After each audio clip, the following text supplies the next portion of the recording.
MCD Delhi नगर निगम के standing committee के छठे सदस्य के चुनाव करवाए।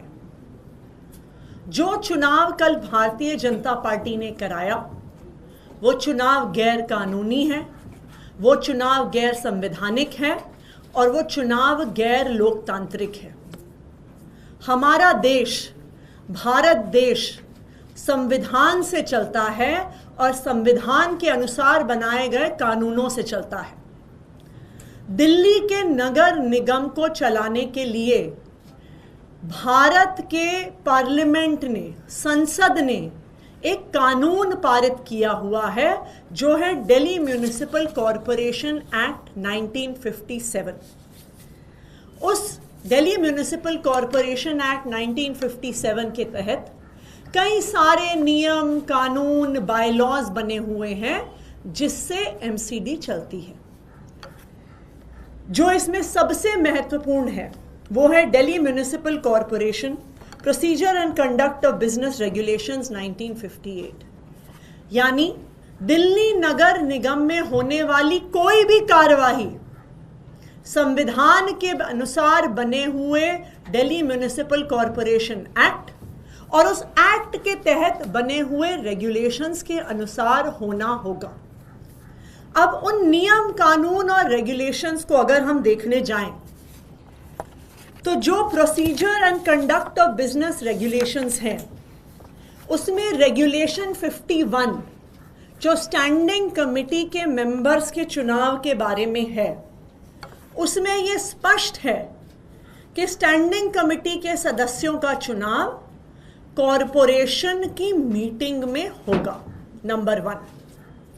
नंबर 2, इसी procedure and conduct business regulations की रेगुलेशन 3 सबसेक्शन 2 में ये लिखा है कि कॉरपोरेशन की मीटिंग का समय और स्थान और तारीख तय करना सिर्फ और सिर्फ मेयर की पावर में है। यानी सिर्फ मेयर तय कर सकती हैं कि कॉरपोरेशन की मीटिंग कब होगी।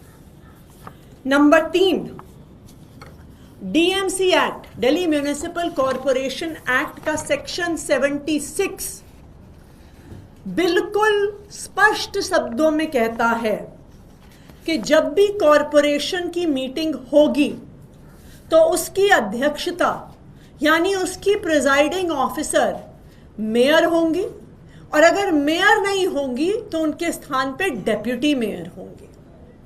यानी स्टैंडिंग कमेटी का जो एक मेंबर का चुनाव है उसकी तारीख, उसका समय, उसकी वेन्यू सिर्फ और सिर्फ मेयर तय कर सकती हैं।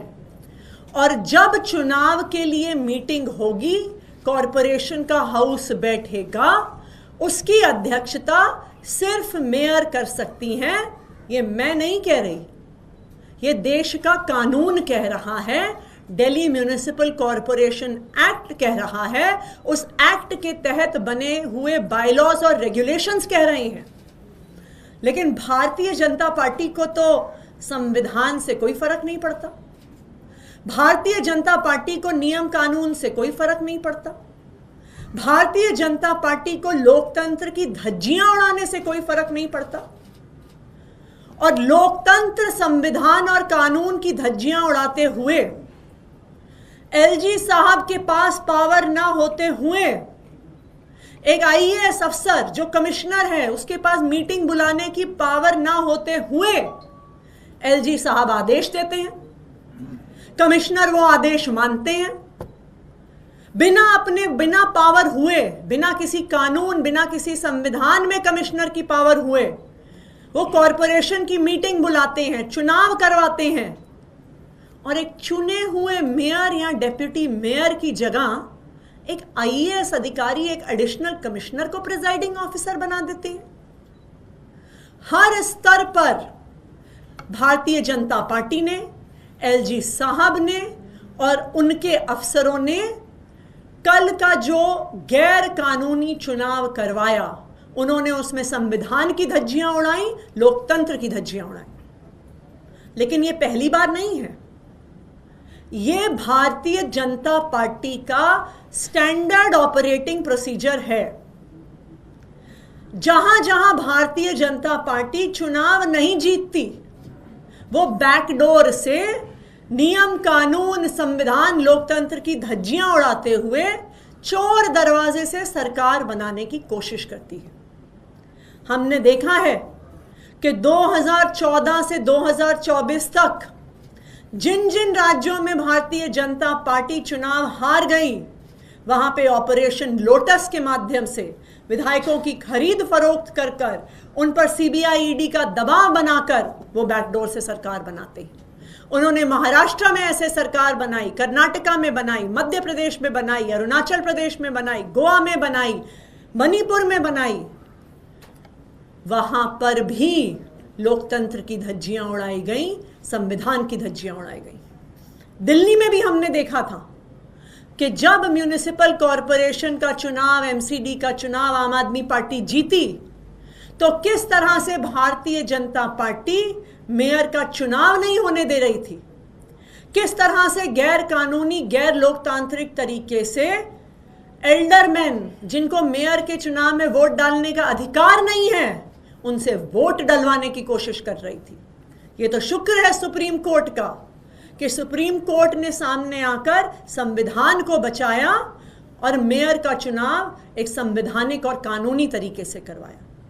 हमने देखा कि किस तरह चंडीगढ़ के मेयर के चुनाव में भारतीय जनता पार्टी के अनिल मसीह ने भारतीय जनता पार्टी के लिए चुनाव चोरी करने की कोशिश करी, लेकिन शुक्र है सुप्रीम कोर्ट का कि उन्होंने फिर से सामने आकर इस देश के लोकतंत्र को बचाया। मैं भारतीय जनता पार्टी को ये कहना चाहती हूं कि ये देश तुम्हारी गुंडागर्दी से नहीं चलता, ये देश संविधान से चलता है, ये देश कानूनों से चलता है, ये देश एक लोकतंत्र है और जनता की वोट से चलता है। तो अगर हिम्मत है तो आम आदमी पार्टी का चुनाव में सामना करके दिखाओ। अगर एमसीडी का चुनाव करवाना है तो डिसॉल्व करो एमसीडी, करवाओ एमसीडी का चुनाव, फिर दूध का दूध पानी का पानी होने दो कि दिल्ली की जनता किसको चाहती है।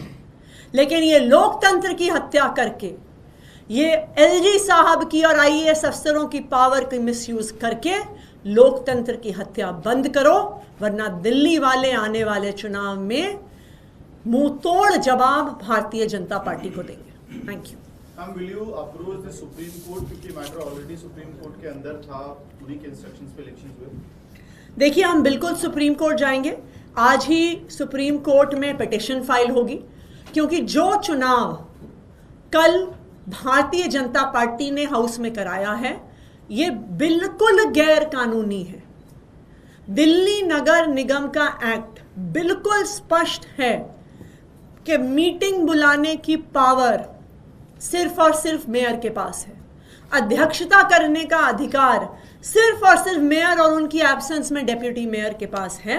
तो इस गैर लोकतांत्रिक चुनाव के खिलाफ हम लोग सुप्रीम कोर्ट जाएंगे और आज ही सुप्रीम कोर्ट में इस गैर कानूनी, गैर संवैधानिक, गैर लोकतांत्रिक चुनाव के खिलाफ हम एप्लीकेशन डालेंगे। अरविंद केजरीवाल जी के घर को लेके अब इंडिकेशन हो रहा है कि बहुत जल्दी वो घर खाली कर सकते हैं, तो क्या लोकेशन जीरो डाउन कर लिया गया है? देखिए, अरविंद केजरीवाल जी एक ईमानदार नेता हैं। अरविंद केजरीवाल जी एक ईमानदार मुख्यमंत्री हैं।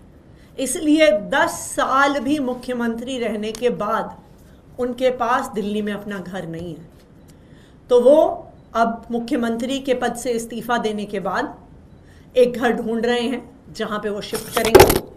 दिल्ली के अलग अलग लोगों ने, चाहे वो आम नागरिक हों, चाहे वो आम आदमी पार्टी से जुड़े हुए पार्षद हों, विधायक हों, कई लोगों ने अपना घर ऑफर किया है अरविंद केजरीवाल जी को और कहा है कि हम चाहते हैं कि आप हमारे साथ आके रहें। तो जल्द ही किसी घर में अरविंद केजरीवाल जी मूव करेंगे। नमस्कार, मैं हूं मानक गुप्ता। अगर आपको हमारा ये वीडियो पसंद आया हो तो इसे लाइक और शेयर जरूर करें और हाँ, हमें सब्सक्राइब और फॉलो करना ना भूलें ताकि आप देश और दुनिया की कोई खबर मिस ना करें। तो जुड़े रहिए हमारे साथ और देखते रहिए न्यूज़ 24।